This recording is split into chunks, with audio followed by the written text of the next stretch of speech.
আবার ওই খেলোয়াড়রা যখন আলেমদেরকে দান করে তখন এই টাকাটা কিসের টাকা? আমি অবশ্য জানি না যে কোন আলেম এইভাবে আলাদা করে ফতোয়া দেয়। জোয়ার টাকা যেখানেই হোক না কেন দান করা হারাম, এটা দান বলা যাবে না। জোয়ার টাকা মসজিদে দেওয়াও হারাম, মাদ্রাসায় দেওয়াও হারাম, দান না এটা। দ্বিতীয়ত, যেমন সুদের টাকা দান করা কি হারাম, তবে অবৈধ টাকা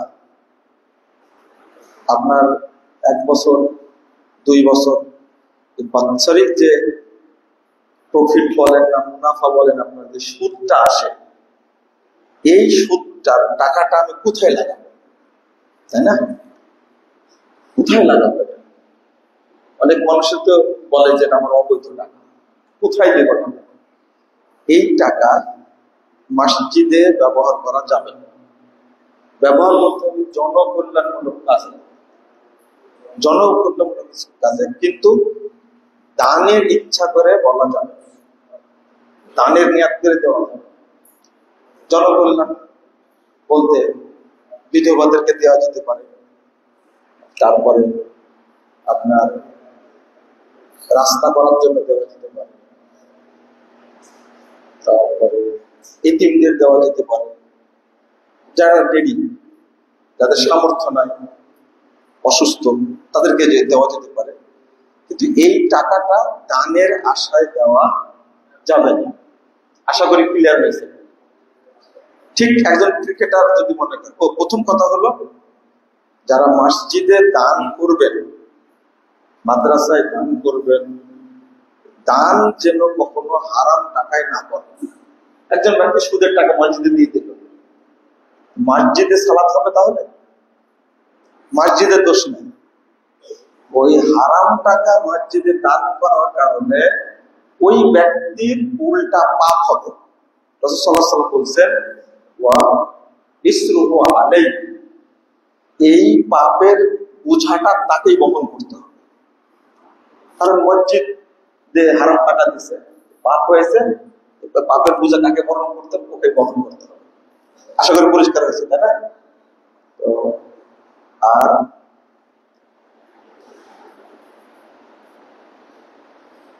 জাকাতের টাকা মসজিদে দেওয়া যায়, তাই কি? জাকাতের টাকা মসজিদে দেওয়া যায়, কিন্তু এই জাকাতের টাকা যেগুলো লিল্লাহ বডিং, লিল্লাহ প্রতিষ্ঠান, সেগুলোতে দেওয়া যায়। এইভাবে যদি কেউ হারাম টাকা, সুদের টাকা দেয়, তাহলে প্রতিষ্ঠানে এতিমখানায় দিলে সেটা তাকে বলে দিতে হবে যে এই টাকাটা কিন্তু আমাদের সুদের অংশের টাকা। আশা করি পরিষ্কার হয়েছে। জাযাকুমুল্লাহ খাইর।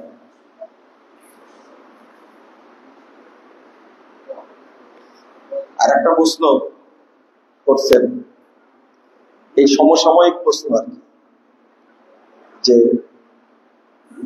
তাহলে আপনারা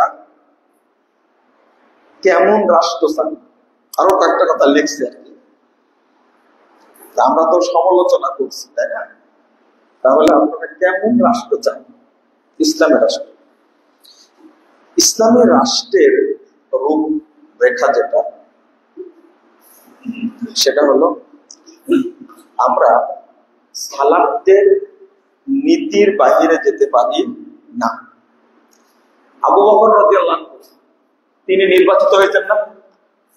আবু বকর রাদিয়াল্লাহু আনহু, কিন্তু কোন কি ভোট ছিল? বুঝলেন? ভালো করে বলেন, উত্তর দেন। ওমর রাদিয়াল্লাহু আনহু খলিফা ছিলেন না?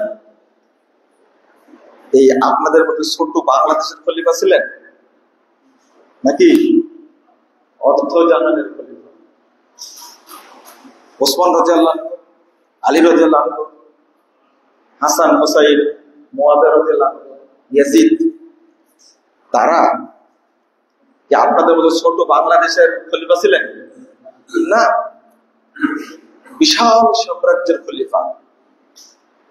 তো কিভাবে হলো? সেটা হলো একজন যোগ্য ব্যক্তিকে প্রথমে খলিফা নির্বাচন করা, খলিফার আন্ডারে মন্ত্রী পরিষদ গঠিত হবে। যেমন এখনো আছে এই নিয়মটা সৌদি আরবে, আছে না? এখনো কুয়েতে আছে, দুবাইয়ে আছে, বাহরাইনে আছে। তো সৌদি আরবে নির্বাচন নাই, কোন দলও নাই। দল আছে নাকি সৌদি আরবে? কোন দল নাই। এবার বলেন তো, সৌদি আরবের চেয়ে আপনারা ভালো আছেন না খারাপ আছেন? হ্যাঁ, সৌদি আরবে তো আইনা করা আছে না? আছে? সৌদি আরবে এরকম কেউ লোক আছে নাকি যে প্রায় 90 বছর বয়সী একজন মহিলা দীর্ঘদিন যাবত অসুস্থ, তাকে পাসপোর্ট দেওয়া হচ্ছে না, তারপরে বিদেশে চিকিৎসা করতে যাবে, এটাও করা হচ্ছে না, এরকম কোন নিয়ম আছে নাকি? তো আমরা এখনো বলি, এই যে বর্তমান যে সরকারটা গঠিত হয়েছে, না আপনারা বলছেন অন্তর্বর্তী সরকার, বলছেন না? ডক্টর ইউনূস সাহেব, মানে আল্লাহ কিভাবে মানুষকে ক্ষমতায় বসায় এটা আল্লাহ ভালো জানে। ডক্টর ইউনূস সাহেব কিন্তু একদিন আগেও জানতেন না যে আমাকে সরকার প্রধান করা হবে। 2 নম্বর, তার আগে ফখরুদ্দিন আহমদ, তিনি কখনো স্বপ্ন দেখতেন যে আমি সরকার প্রধান হব? আরো স্পষ্ট, এই যে ছাত্র 2 জন, নাহিদ আর আসিফ, এরা কিন্তু একদিন আগেও জানে না যে এইরকম একটা রূপ আসবে, একটা সরকার গঠন হবে, আমরা এই সরকারের নেতৃত্ব দেব। এই সরকারের বসান সরাসরি কে? আল্লাহ।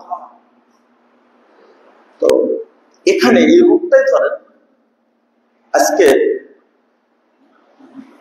ধরে নিলাম ডক্টর ইউনূস সাহেব রাষ্ট্রপ্রধান, তিনি এখন যারা যোগ্য ব্যক্তি তাদেরকে নিয়ে মন্ত্রী পরিষদ গঠন করবেন।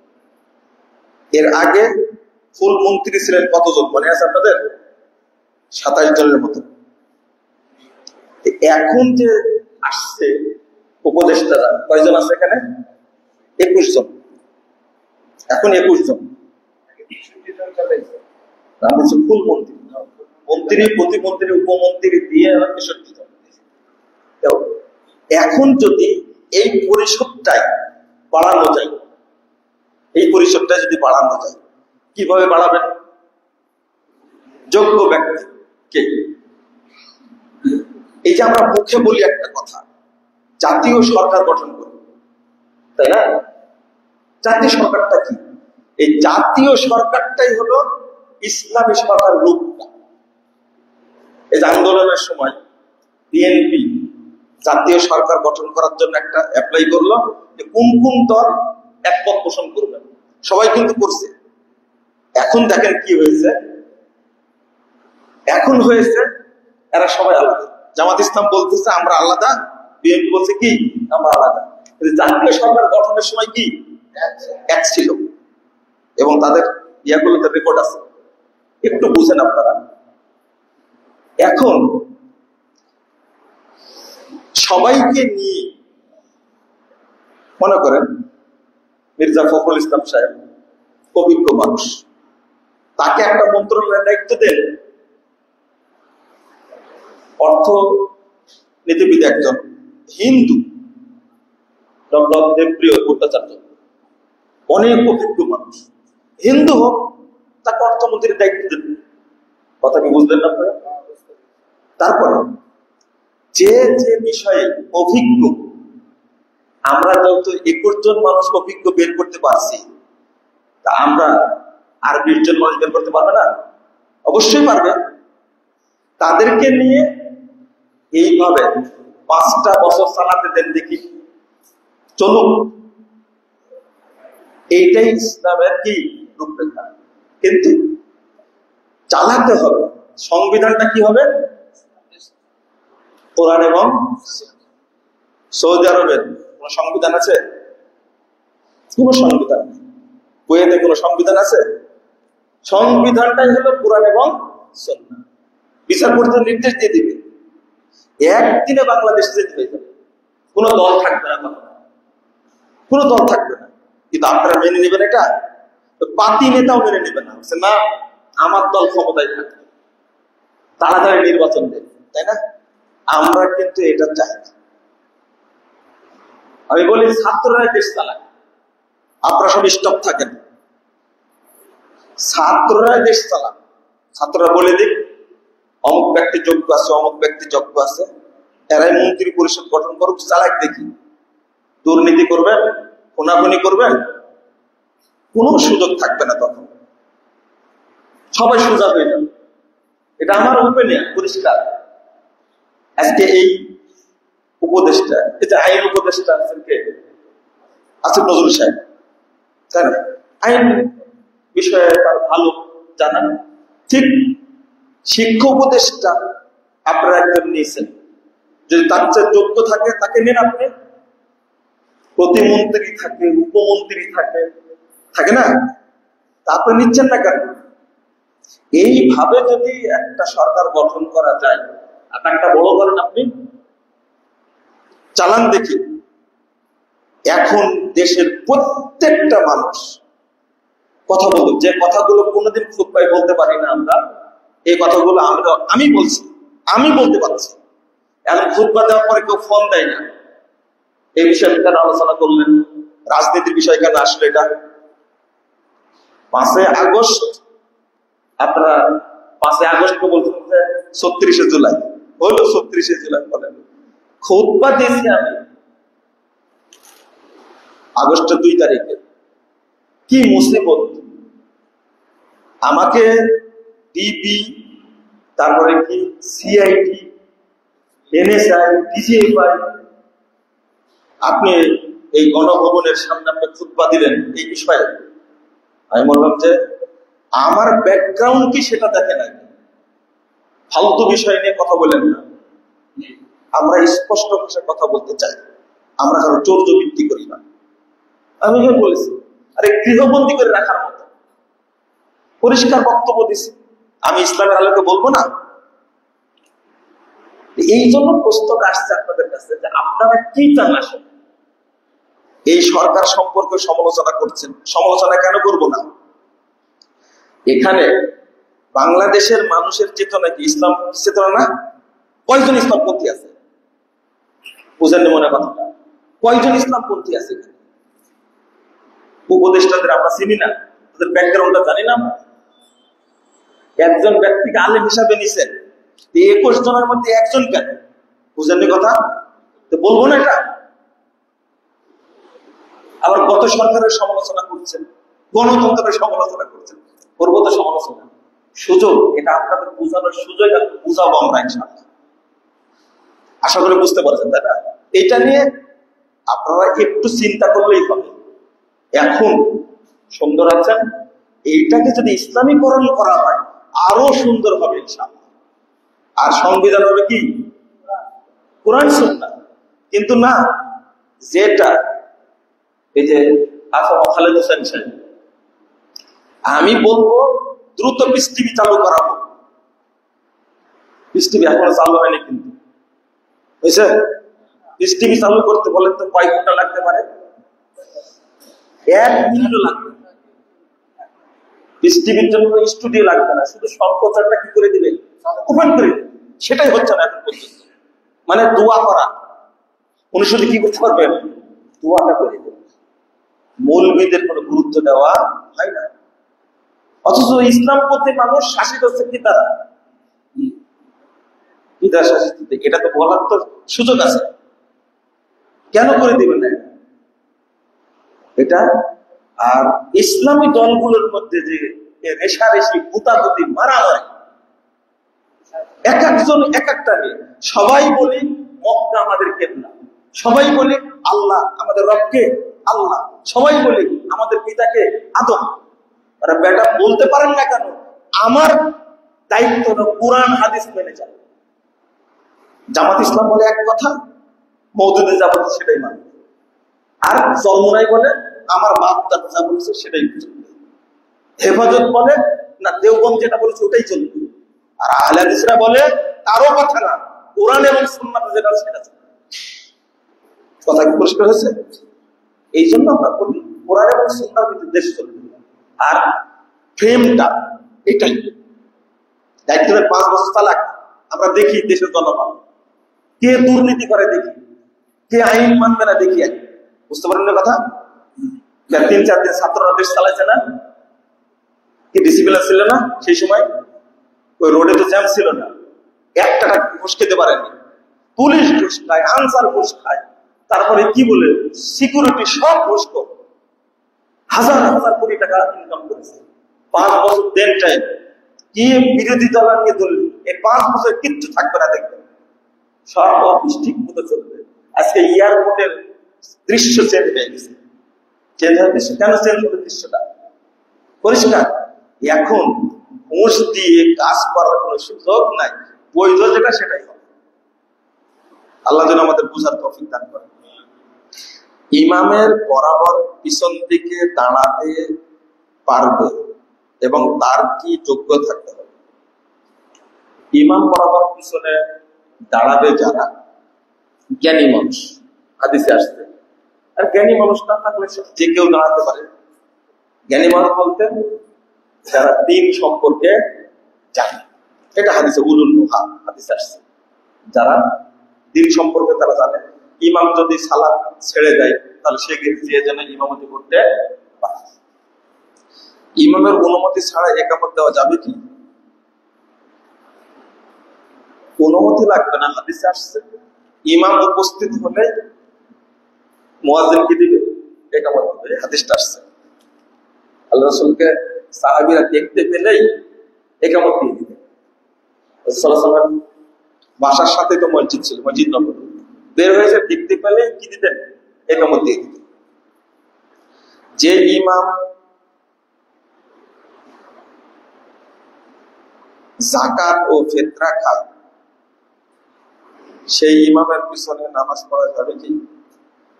সেই ইমাম কি দরিদ্র?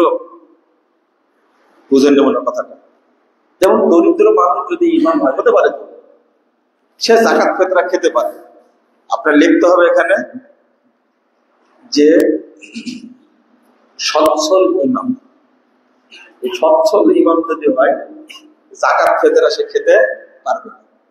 তবে তার পিছনে আপনার সালাম হবে, কিন্তু তার সালাম হবে না, সে হারাম করবে। 3 নম্বর হলো যে এই ধরনের ব্যক্তিকে ইমাম বানাবেন না, তাই না?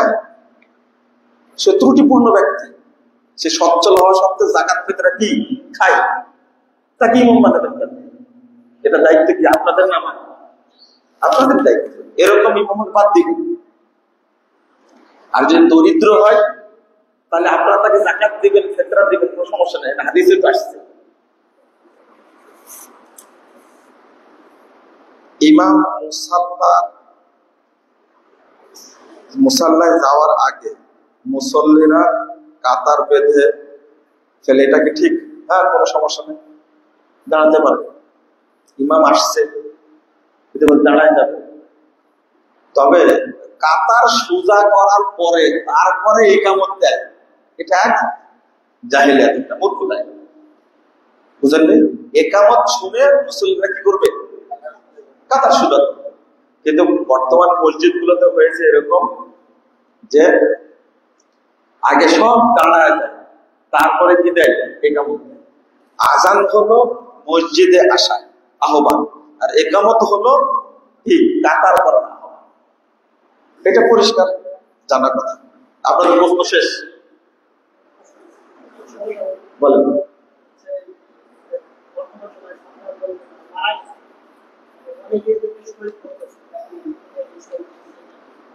আমি প্রশ্নের উত্তর দিচ্ছি। শহীদের সংজ্ঞাটা হলো লিল্লাহি কালিমাতুল্লাহ। শহীদ তাকেই বলা হয় যে আল্লাহ রাব্বুল আলামিনের বিধানকে প্রতিষ্ঠিত করার জন্য মাঠে শাহাদাত করে, সে হলো কি শহীদ। এখানে হিন্দু মারা গেছে, তাকে শহীদ বলবেন আপনি? হ্যাঁ, আমরা তাদের জন্য দোয়া করতে পারি, তারা এই যে জুলুম থেকে রক্ষার জন্য, মানে বাঁচার জন্য তারা সংগ্রাম করেছে, অনেকের মধ্যে কি মারা গেছে, আল্লাহ যেন তাদেরকে কবুল করে, যারা মুসলিম তাদের জন্য। কিন্তু আপনার ঢালাও ভাবে এদেরকে শহীদ বলতে পারবেন না। যদি আরো একটু খোলা বলি, উদ্দেশ্য হলো কোটা। উদ্দেশ্য কি? কোটা। কোটার কারণে বের হয়েছে। কিন্তু এই ছাত্ররাই যখন শাপলা চত্বরে বহু আলেম মারা গেল, তারা কোনো কথাও বলে, বেরো হয়নি, বুঝছিল? তাহলে এখানে ইসলামটা মুখ্য না, ইসলামটা মুখ্য নয়। এখন যদি 1000 আলেমকেও বন্দী করে, আছে না ক্ষমতায় 1000 আলেমকে বন্দী করেছে। ঢাকা বিশ্ববিদ্যালয় কেন, কোন বিশ্ববিদ্যালয় থেকে স্লোগানও দিব না, মিছিলও বের করবো না। বুঝেননি কথা? তাই মাথায় ঘেলো নিয়ে আসতে হবে, বুঝা লাগবে এগুলো, ঠিক আছে? আমরা শরীয়তের চোখে দেখব, তবে আমরা সবাই ছিলাম কি মাজলুম, মাজলুম ছিলাম না? মাজলুম হিসাবে জালেমের বিরুদ্ধে সবাই প্রচেষ্টা করেছে, যার যার অ্যাঙ্গেল থেকে কষ্ট করেছে। এইটা একটা বিষয়। আপনি এখানেও ইসলাম ঢুকাবেন, ইসলামের আলোকে দেখবেন, এটা আগে দেখেন। যদি ইসলামের আলোকে দেখেন, এই দেশের প্রধান উপদেষ্টা কি হবেন?